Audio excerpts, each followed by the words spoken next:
sooner or later somebody's going to end up watching this. And what I'm doing is getting the 57 ready to do what's called a flow coat. So if you're not familiar with what a flow coat is, basically I painted the car, I clear coated it. Let me move this just a little bit more. I clear coated the car to the standard which you would clear coat a car, and if this was just your run of the mill, you know, average everyday driver, you know, from the body shop, you would throw a little buff on it, kick it out the door, but so what I am doing is taking some ink, number down there somewhere, but there it is. Taking some 800 grit right now. And basically what I'm doing is taking a hard block. I'm using a hard block. Talk about why I'm using the thin one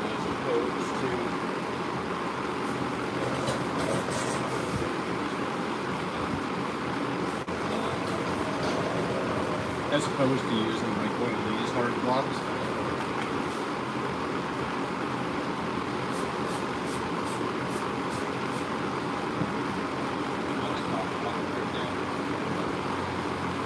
Take one of these big little hard blocks and put it out of the middle, and it's just going to finish it. Sticks to it. You can see kind of how pattern right in the center, but not on both sides. And this way, it rocks back and forth. The thin one gets all that out of there.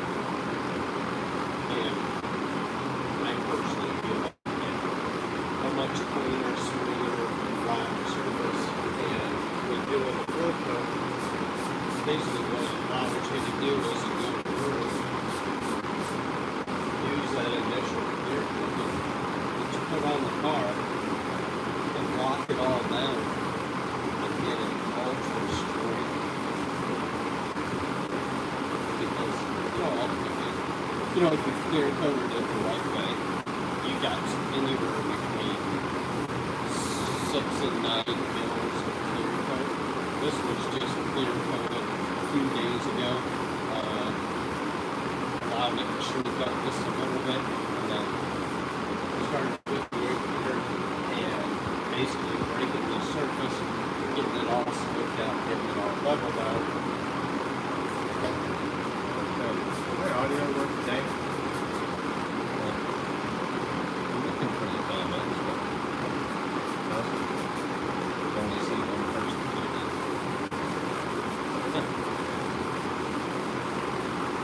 But anyways, this block just allows me to follow this really nice and straight using the clear coat that I already put down to do that. And then when I put the flow coat on top of this, I'm not going to be using a standard, basically mix of clear coat on it. What I'm going to be using is, or I'm going to mix the clear coat as I described, but then I'm going to reduce it 20%, and that's going to make it a lot thinner material. I'm also going to use a really slow reducer on it. Really slow activator on it, and it'll allow it that time to really flow out and lay out really nice. But you know, if you want to see like what the original surface looked like, hopefully, hold on. Let me flip this camera around. I think, yeah. So that was the painted surface out of the gun. As you can see, that is glassy ass finish, right? But that's what we're blocking down. That's how the whole car came out, was that glossy glass finish. Super reflective. And it's almost a shame to block it down, but hold on, I'll flip this back around. But anyhow, that's what we're doing, just we're blocking it all back down. I'm going to put another coat on top of this. And in the meantime, taking that original coat that I put on again, just rocking it down, getting it super straight, velvety smooth, and that kind of makes it really nice when you put this on. And this eliminates a lot of buffing. So it's kind of a trade-off, in my opinion. You can typically, if you like it, okay. So typically, if this were a body shop environment, your painter would have a helper and your painter would basically take this thing down and typically the painter's helper is kind of a paint apprentice, is what he is. And he'll do all your prep work, all your puff work, all your finish work, how it was when I was in business for a lot of years, especially on the other side, was painters made a lot of money. Good painters still make money. But painter paid the apprentice out of pocket. I'm going to tell you back in those days, about that a decade ago. The apprentice probably made 40, 50, 60,000 a year. Painter paid out of pocket. Sooner or later, that apprentice will work its way up. So typically, a painter would pick this down and do this, bring this and do it, and make it profit. Anywhere around. Hey, I want this to be a really gloss and glass finish. There is that benefit that you need to work. That's what I'm doing. This car had decent paint jobs on it before, but not great paint jobs. So sooner or later, you have to take those paint jobs that were okay over the last 70 years or so. You just need to dig into these things and do them right. And that's how you get these paint jobs to last. I would expect this paint job to put away paint taken care of. And if I can assure you it's going to be you're going to go to shows for the most part. The guy takes really nice care of his cars. But this paint job should last 20 years on this car. And still be so quality.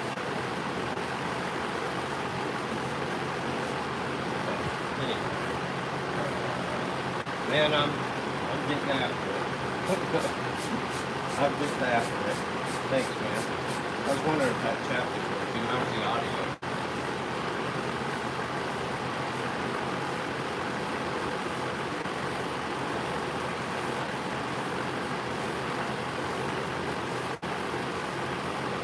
The other thing, too, is on the 57, the Tri-5, there's nothing flat. Everything has got a bigger curve to it, and that's where the flat part block really comes in nice and handy.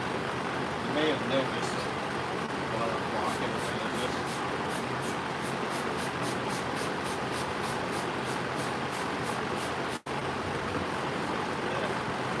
Kind of keep the block at a bit of an angle, and that just helps you. It's just a technique of blocking, but it makes it a lot easier to turn the panel that way.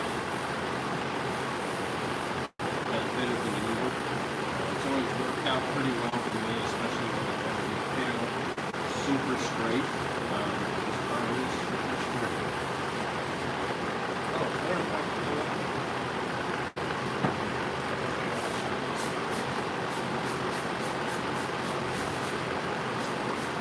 This is all good.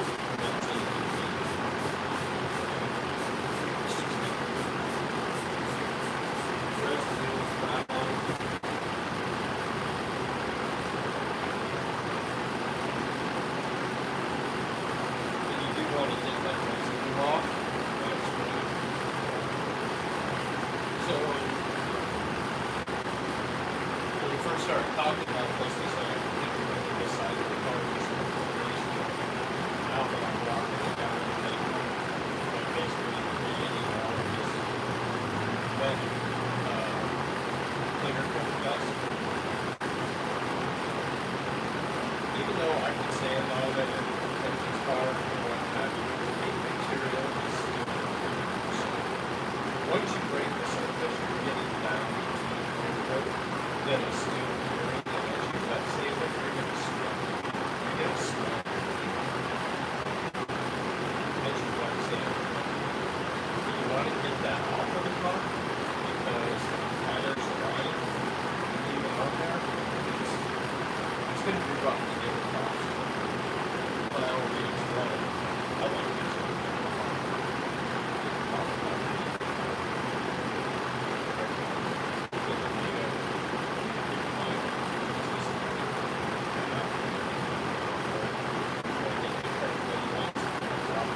So,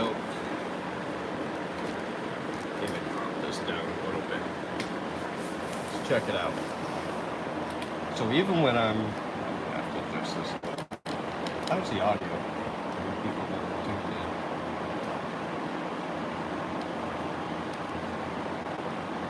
Okay. When I'm doing wet sanding, I do everything at an angle, and I use all the lights in the room to shine down the side of the car. And in doing so, I can see any wobbles or defects or anything like that. But hopefully, crap. Hold on, another adjustment.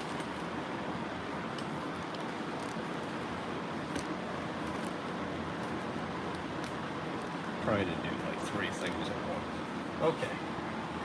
So, like I said, this is all wet sanded in the 800 grit. This is all been finished. And a good way to see how straight your panel is get you just a squirt bottle with some water in it, but something that's got a good spray nozzle. And start spraying it down, just like you would if you were painting it. Well, I'm just spraying.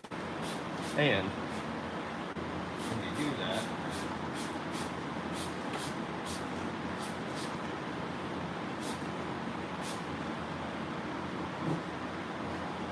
you should be able to look down the side of it and see another reflection down the side.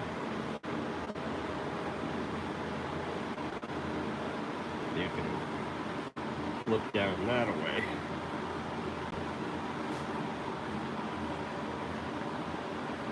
See just how straight this whole panel is. At least I think you can. I don't know. Something in the comments.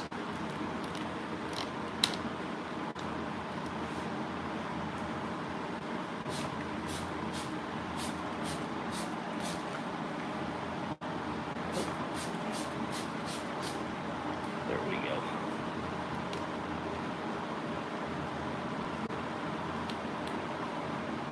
Okay, sorry for the camera shake.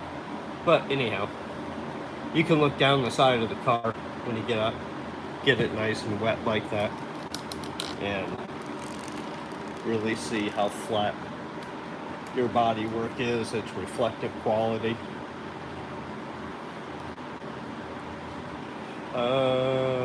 Hold on. Let me...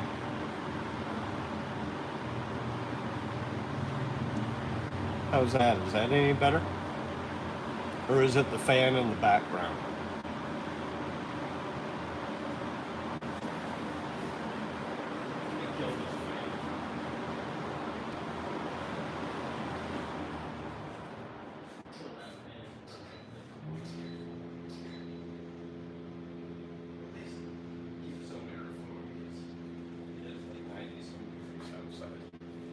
Anyways, how's that? Does that sound any better? So anyhow, spray bottle, just some water. Get your panel all nice and wet. Spray it down like you would if you had air pressure behind it.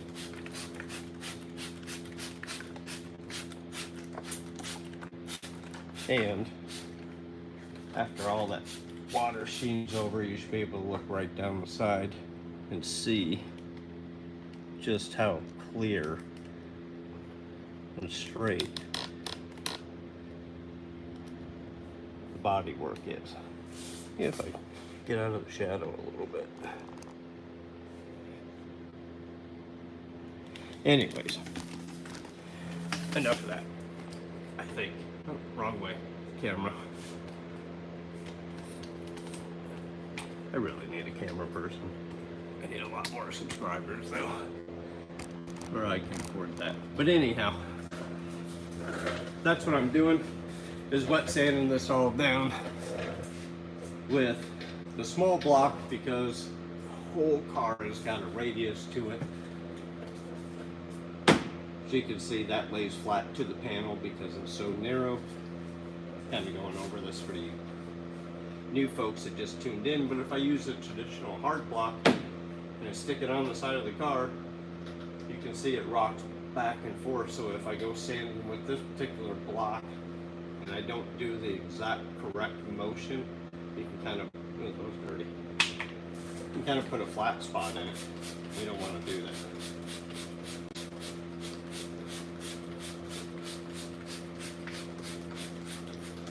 So this whole area is all done, and now what I've been doing is moving my weight back. Hey Daniel, what's happening, brother? How you doing today? And again, I keep that block on a bit of an angle because I can cover a little more surface with it, but it's long. I can press it down, it kind of conforms to the body panel, and it's just a nice way to get a nice flat surface. And I can tell from where I left off here as to where I left off here. You guys don't do a lot of wet sanding, it's just one of those things, it's a technique. Like, it takes some time, but you do figure it out pretty quick. Anyways, y'all got any random questions to throw down in the comment section?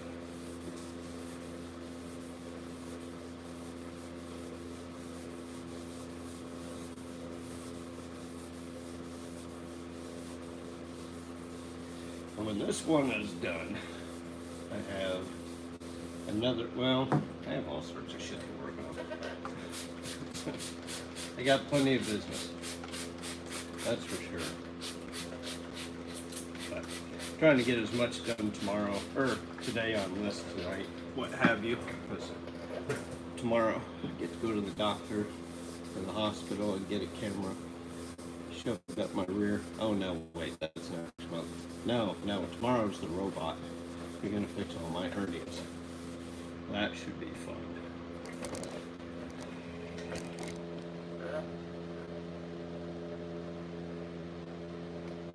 Oh, that's awesome, dude.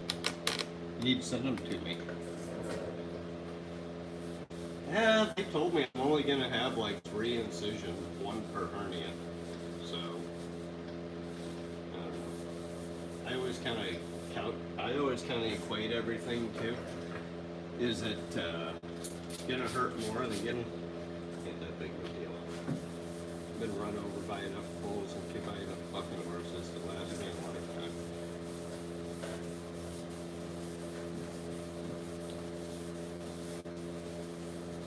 That's a pretty interesting story, isn't it? How all the cars equate into that.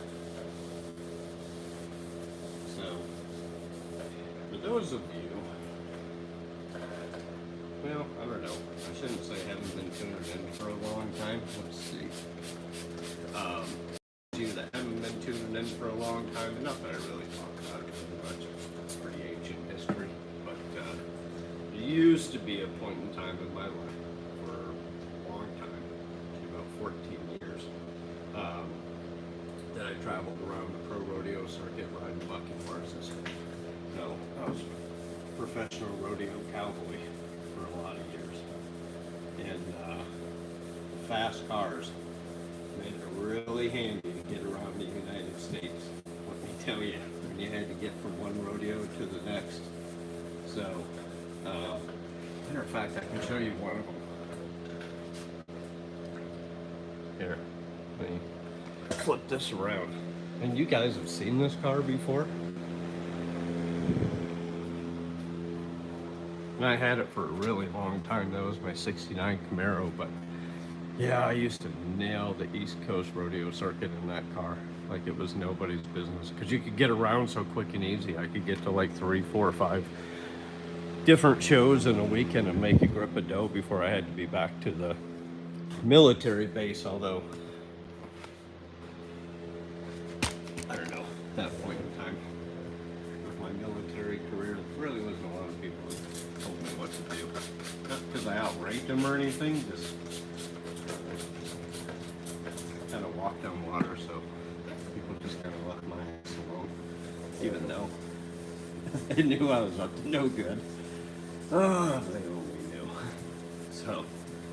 So anyhow, well, I was a rodeo cowboy. I always had fast cars, so I had the 69 Camaro. I had a C4 Corvette. Let's see. Oh, I had this badass Chevy 3500 crew cab dually 3+3 with the 454, and seem to recall that had like a 700 R4 transmission in it, but we had stuck a gear bender on that sucker, and boy, I'll tell you what, that thing rolling on some Alcoas and some low profiles back in the day. Keep in mind, this is when gas was like, I don't know, 98 cents a gallon, somewhere around there. I think it was. Like, we weren't concerned with fuel economy. We were concerned with getting to the next rodeo. But I tell you what, that frickin' dually would roll on down the highway about 110, 120 miles an hour.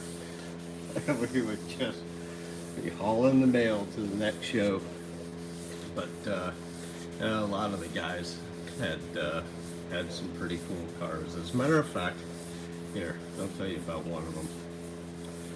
So, if any of you guys watch Street Outlaws, that show out of Oklahoma, you may know a truck on there by the name of White Rhino. I'll fill my water bottle back up. Anyways, it's a Chevy Extended Cab 1500 that is built and owned by a fella by the name of Ron Gibney. And Ron Gibney made quite a few showings on Street Outlaws in that truck. It is super fast. But what people don't know is that was his truck when he was a Marine at Camp Pendleton, California. And he used to travel the MRCA rodeo circuit. When I first met Ron Gibney some 20-some plus years ago, that was his daily driver, and that's the truck that he races. You wouldn't recognize it. There's really nothing left on it that is original by any means. I mean, basically, it's just a dragster with a truck body, is all it is. But he always worked on aircraft, so you should see the quality of the work that he's done to that truck. I mean, it is phenomenal. The aluminum sheet metal work, the fasteners, he used a ton, imagine that, ton of aircraft fasteners. I don't know where he would have came across those. But as former military guys, we got a way of finding shit. I think one of the coolest things in this truck was where the glove box is. If you drop it down, it's like this whole electronics panel, and then there's a drop down panel even underneath that. And it is wired like an offshore race boat. It is the cleanest wiring you've ever seen in your life. And just beautifully, there's nothing like clean wiring. But had another fellow we used to run with, by the name of, I should probably leave his name out, but at least leave his last name out. He's a good guy nowadays. Back in those days, well, Randy could get talked into a lot of shit, but Randy had a Gen 3 convertible HO Camaro, and it was pretty limited edition, so it had the 350 in it, and there was a 5-speed, and it was a 5-speed gearbox, if I remember right. But I remember a police helicopter was chasing him and our buddy Farrell out of the Sacramento area after a rodeo. And I think they finally gave up about 130 or so. But back in them days, I'm sure there was a trail of beer cans that they could have followed.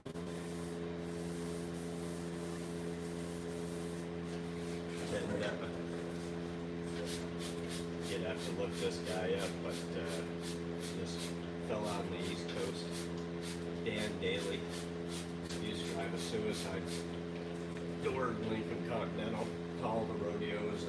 And this is like a big rodeo guy.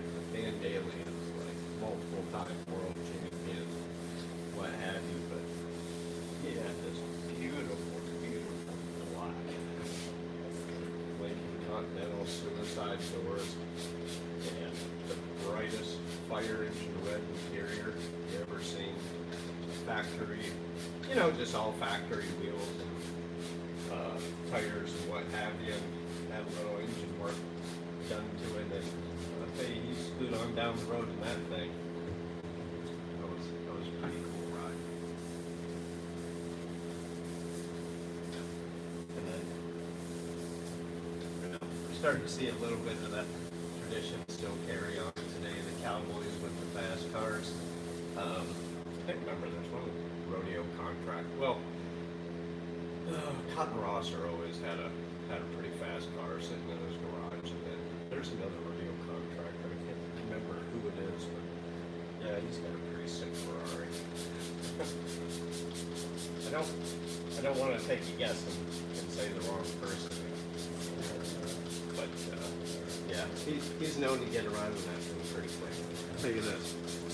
Cowboys do know how to get around the country awful fucking quick. Oh, sorry for the F-bomb. But we had this old boy, Lauren Shaner, and he had bought this GMC Safari minivan conversion. So it had the high roof on it, the refrigerator, the captain's chairs. Hey Cole, what's going on, man? How you doing? And we used to travel around to different rodeos and that thing. That was pretty cool back in the day. But yeah, we got pulled over one time at Albuquerque, New Mexico, and you'd have to know Lauren. Lauren was quite the frickin' character. We've all had one of those friends, you know, in our 20s that you know, little skinny guy, get them all fired up on some booze, and boy, he was gonna start some shit, and Lauren would start some shit, boy.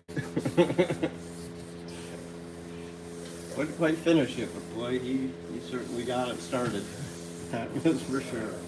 But yeah, we were hauling ass through Albuquerque, New Mexico, and I think Lauren was already in a real good mood. I think he got bucked off all of his bulls that weekend, so he wasn't real happy about it, which was really uncommon for him. He was a sticky son of a gun.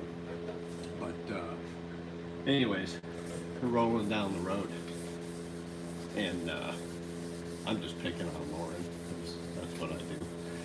And I told him, I says, hey Lauren, I says, I think that guy with the red and blue lights back there wants to talk to you. And I was just screwing with him. Like, just totally screwing with him. Like, I had no idea there was a cop behind us. And as fate would have it, not about 3 or 4 or 5 seconds later, the red and blue loser lights came on and pulled Lauren over, and boy, he was pissed. He was real pissed. He was pissed to the point that when the cop came up to the window and asked for his driver's license, registration, and insurance, and Laura spoke to him the first time, we had jerked, when the cop went back to the car, we had actually jerked him out of the front seat, and our buddy Rob jumped in there and took his place, and the cop had no idea that we had switched drivers because Lauren's frickin' mouth running. We were going to be bailing him out of jail again. And ended up hog tying him in the back and gagged him. Got through the ticket, got our warning, and got the heck back on our way. That was just one of many encounters. Me and old Marvin got pulled over, and oh, it was Arizona. Yeah. Yeah, it was Arizona. So, man, we had just left the rodeo, and Marvin used to drive this. What the hell was it? I think it was like a...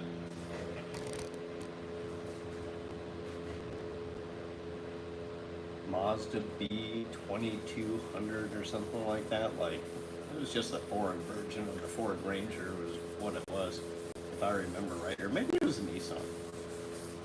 Remember the doors were like paper thin on that son of a gun, but anyways, the headlight switch, you know, on the steering column had been acting up. We had fixed it a couple of times, and this cheap ass just didn't want to buy one. And the left headlight would always go out on the dang thing.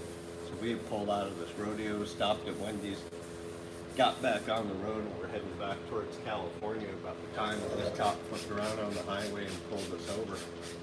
And we had stocked up. I mean, we were going to be on the road, you know, 10 hours or so. For those of you that don't know it, cheeseburgers from Wendy's and McDonald's will last on the dashboard for 2 days in the sun, and they're perfectly fine. Trust me, I've eaten enough of them. French fries, they're not worth saving. But the chicken nuggets too. Like, you can eat those after a couple of days on the dashboard. Just so you know. In case you have to, okay? Don't recommend it. Just saying. If you have to. Anyways, cop pulls us over. It's drizzling rain. It's cold as shit. I mean, just cold as shit. And I got 2 of those cups of Wendy's chili sitting on the dashboard. And anyways, cop comes over. He's talking to Marvin. You know what I pulled you over for? No? He's like, oh, your left headlight is out. I said, crap again. I was like, it's like, hey cop, I'll tell you what. It's like, I'll give you a bowl of this piping hot chili here sitting on the dash because it looks awful cold out there if you don't give us a ticket. Takes Marvin's license, registration, everything, goes back to his car. Comes back, hands Marvin a ticket. Just then I reached over on the dash and I grabbed both things of chili and put them down. Said, bad cop, no chili.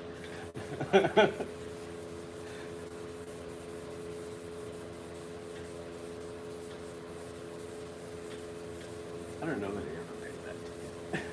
Probably not. Probably a lot of tickets we didn't pay.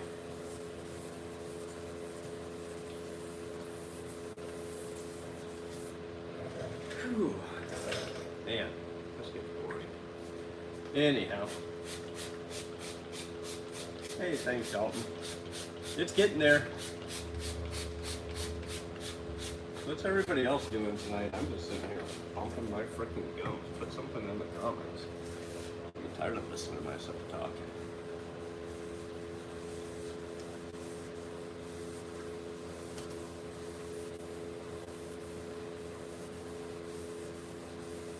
Anyways, yeah, it's back to where I was talking about. But yeah, that 69 Camaro, I got many a nights sleeping in that car at the rodeo grounds in my 20s. It certainly is a fast way to get around the country, that's for sure. At least it was then, you know. I mean, I got my OBS Ford, but, you know, that thing is so dog slow. At least back in them days, it was dog slow. It's not anymore. But we didn't have the technology back then that we do now, so it was pretty handy. And then, let's see, a good buddy Sonny. You guys probably don't know about Sonny, so maybe you do. I don't know. How many Trump followers we got in the comments?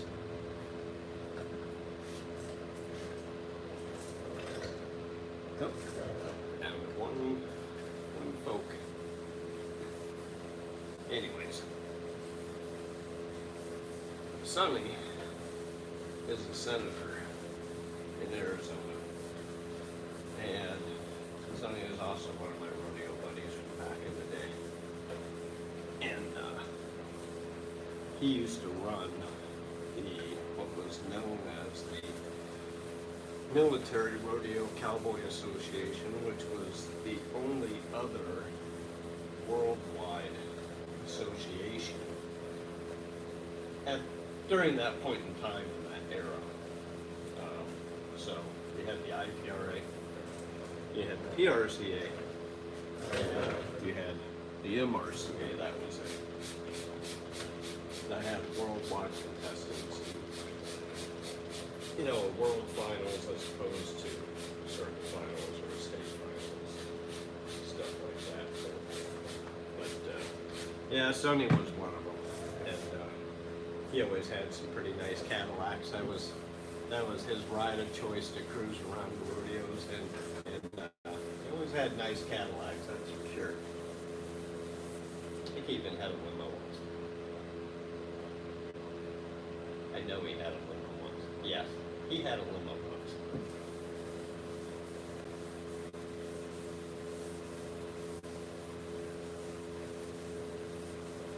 That was a pretty cool way to get around.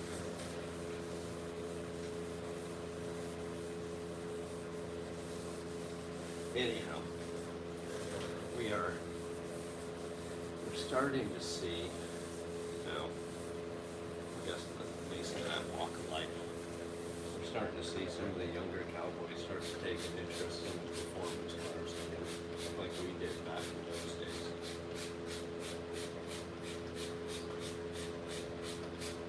I don't know if y'all watched that kid Rocker Steiner. He's a bareback rider right now in the PRCA, and he's a little wild like he should be. Matter of fact, he gets fined all the time for using 4-letter words and doing stuff he shouldn't be doing, but I don't know. The rest of us, like, it's kind of the epitome of what all the bareback riders should be, because they were, by far, like, hands down out of all the rodeo contestants, like, I think everybody would tell you, like, don't mess around with the bareback riders. They were hands down, like, the wildest dudes out there.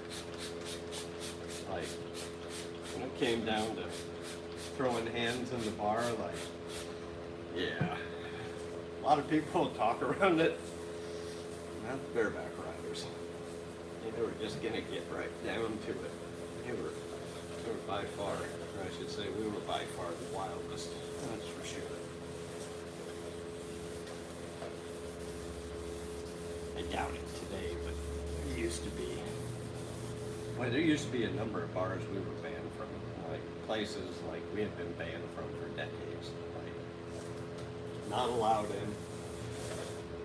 Riverside Hotel and Casino, Laughlin, Nevada was one of them. Avi Hotel and Casino, Laughlin, Nevada. That was another one. In fact, we drank that place completely out of booze. They hosted a rodeo, and all the MRCA guys showed up. And yeah, well, by Saturday night, they drank the bar completely out of all the beer that they had within the casino. And then a slew of other things happened. Keep in mind, all right, this was the 90s. Like, I don't condone this whatsoever. But I'd be lying if I told you a lot of drinking and driving didn't take place back in those days. But you know, the roads weren't near as crowded. I think people were just a little different. I think they had more common sense. Again, I'd never get behind the wheel after having a drink. And haven't for decades, but back in those days, yeah, it was pretty commonplace. And yeah, I don't know exactly how this happened, but well, I can tell you how it started. So that crew cab OBS Chevy Dually I was talking about. So myself and about 8 other people were on our way to the Riverside Hotel and Casino in Laughlin after leaving the Abbey Hotel and Casino and getting pulled over. Probably about 7 people in the truck. Back in those days, like, I could drink. Like, you know, I don't know. Like, all Marines in general could drink, but some of them could handle it just a lot better than others. I'd be the first to tell you I was 3 sheets to the fucking whip. Here's that F-bomb again. Dang it. My niece watches this. I try not to swear. But the cop pulled us over, rolled down all the windows, you know, like a good driver. Back in those days, cops weren't necessarily worried about getting shot in the face like they are now. And, I mean, the truck just reeked of booze. Just reeked of it. But, so before the cop had walked up to the side of the truck, I had a spray bottle of vanilla air freshener sitting in the center console. And I grabbed it real quick and I freaking broke the top right off of it, dumped it in my mouth, swished it around and spit it out on the freaking carpet. Just as the cop was walking up, he's like, "So which one of you's been drinking?" I turned around and I said, "Every single one of, or every last one of these sons of bitches in here." And I said, "I'm their designated driver, damn it." And I was so straight-faced about it that the cop was like, "Well, glad to see one of you always being responsible and let us go, and on our way to the riverside we went." Anyways, we got back that night. I don't know exactly how this happened, but the entrance to the casino has a big grass median right in the center, you know, with palm trees. And when we got up that morning, somehow my dually was parked nose to tail right in a row in the median, perfectly in the center between two palm trees, and no idea how my truck got there. I still swear to this day somebody else put it there. I didn't park it there. But that was the same, happened to be the same weekend. We were doing some construction at that casino. And like the party didn't stop there. The party just stopped at the riverside. Like it continued at the Abbey and beyond. But they were doing some construction. You ever see those big, huge Caterpillar tractors that they're water tractors, and they use them to lay water down all over, you know, a surface that they're, you know, grading or, you know, stuff like that, right? I mean, they're like 10,000, or I think they're like 7,500 gallon, like they're freaking huge. Anyways, well, not sure that anybody knew this, but they float. And they float down the Colorado River quite nicely. Till this day, nobody has fessed up as to who did that. Some pretty good ideas, but I don't think the guy that owned that Caterpillar water truck was too happy with us. But I'm not sure if that was the final event that got us 86 from the casino, or it could have been. So I know the fire alarm got pulled like over and over and over again, and yeah, that got a little tiresome. I think the hotel staff got a little tired of our antics, but I remember back in those days, especially the military, like the military guys were pretty freaking crazy.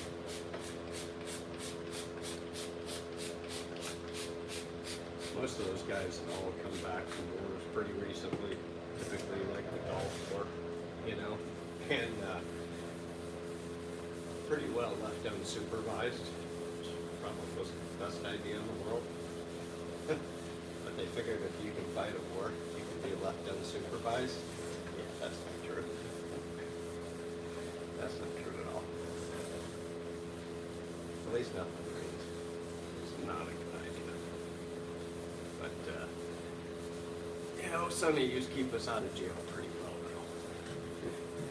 He was always there at the last second time. At that point in time, he was always the highest ranking, so, you know, he always seemed to be the one to jump in and get us out of the silver bracelets. He'd play the gunnery sergeant, you know, the hard-ass Marine, like we were all in trouble. Get us out of handcuffs or silver bracelets, whatever you want to call it, or even the police car. He got us out of plenty of police cars as well. And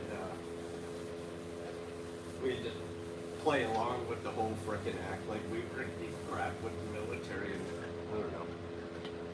20 minutes later, we'd be right back doing whatever it was that got us a silver bracelet to begin with. But back in them days, like, I don't know, depends on your age. The 90s were pretty wild. You ever watch movies from back in the 90s? I don't know. You ever see, you know, I don't know, the Smokey and the Bandit films and stuff like that. And, you know, you see these depictions of like bar fights and stuff like that taking place. Like, I can assure you, it took place in many, many, many bar fights over the years. Jeez, I can name the places. Mr. Lucky's in Phoenix, if y'all have ever seen that place, and that was a real congested bar to go to. Maybe Friday, Saturday, and Sunday night. About 7,000 square foot with a rodeo arena right out the back. And, you know, but back in the days, like everybody would just, you know, getting a knockdown, you know, fight outside the bar or inside the bar, what have you, and 30 minutes later, you go all people go back to drinking. It was pretty fun, but those Sunday guys on the top. Nonsense back in the days. Anyhow, any questions in the comments? Nope. Nada. Nothing. Just gonna sit here and keep listening to myself talk. Well, I'll tell you what's coming out pretty nice.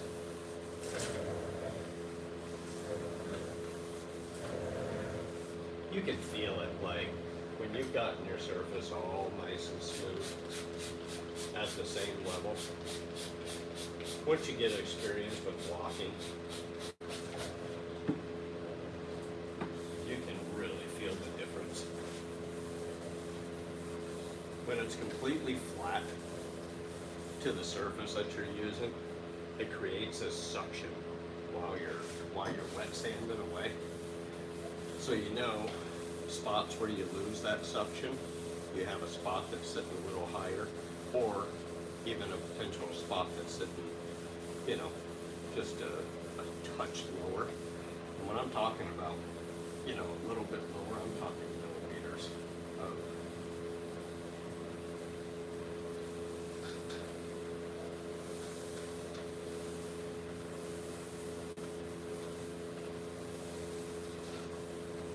And you can certainly feel it underneath your fingertips.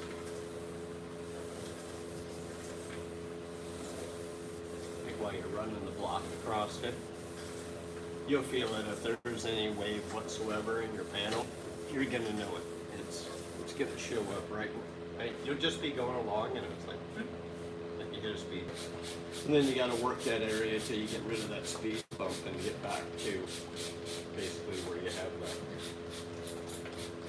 that suction between your surface, which is your block, and your sandpaper. Oh, that's cool. Filled my shoe. It's awesome.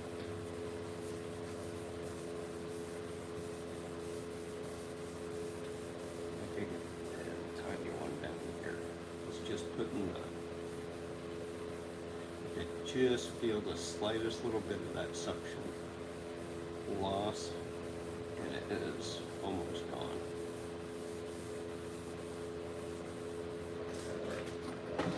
Back it up, maybe. Just the slight, almost gone.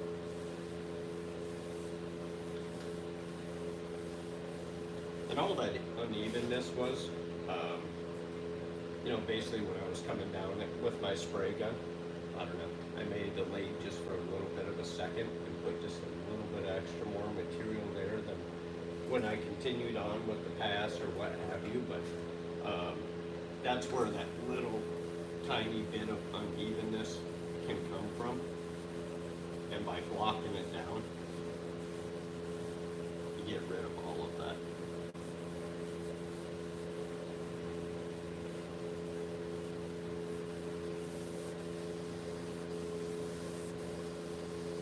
Like that, but you can hear it too. I don't know if you guys can hear it.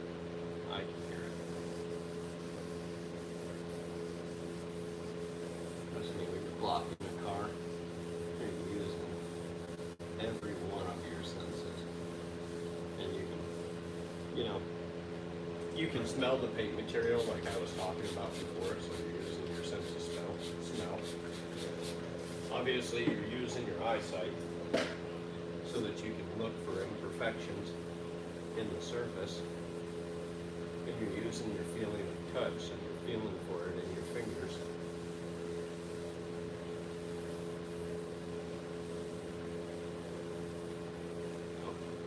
Guess the only one you don't use is paste. I ain't gonna lick it.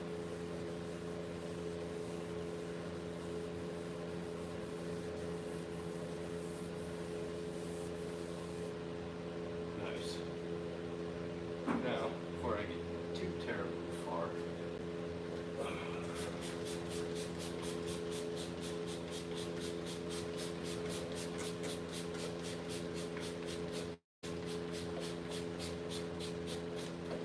keep all that paste and crap wet if you can.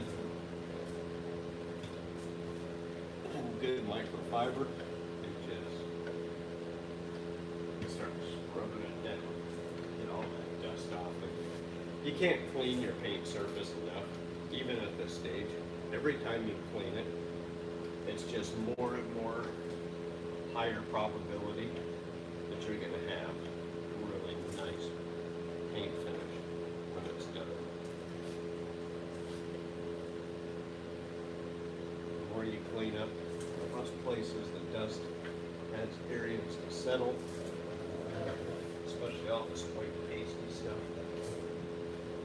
The wet sanding leaves. Because once it dries, it's turning back to powder. It's just sticking to the surface.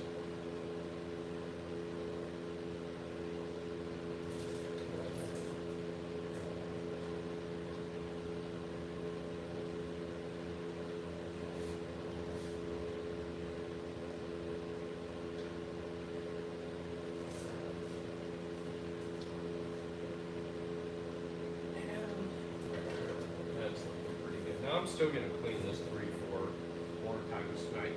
Obviously, I got to finish the top here as well and get that done. But all of this, the reason I did basically from this line down is because all of this is covered. There's the big piece of body trim, the outer moldings, what have you. So now I need to, even though I'm still doing this area, I don't want the panels underneath sitting at a different level than what the painted surface is. That way it just ensures that everything is going to fit flat to the car as it should, right? But it allows me to separate the bottom from the top. The top is a lot easier to do than what the bottom is. And then I think the only thing I got left to do is the wheel well, which that's all got to be done by hand. That's good. That's gonna take a while to get that ready, like probably at least a couple hours. Let's see. How long is this video going? We'll go to an hour. I don't know, let me show you some more of this while we're at it. So, basically we took everything off of the car. I wonder if there's any juice in my light. Yep, there is. So that way we weren't painting around any moldings or anything like that. We took all the seals and everything out of this. You can see down in here, if you're a first time tuner, inner person, whatever. You can see we did the jams and everything all the way up. Took every piece of molding off of the car, knocked the rust out of it.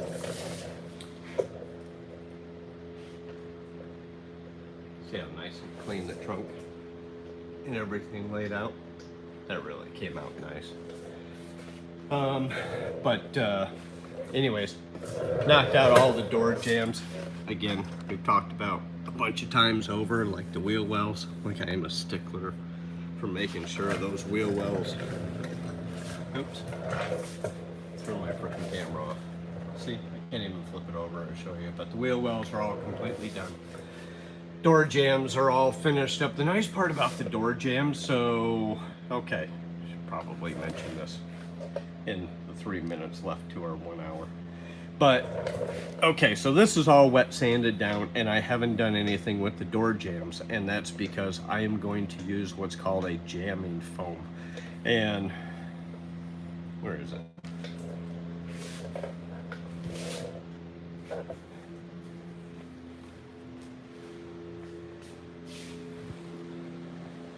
Dang it, it's here somewhere. Anyways, Norton premium foam masking tape, and basically what it is, it's a piece of bald foam and it has a sticky back along the half side of it, and I'm going to be jamming out that entire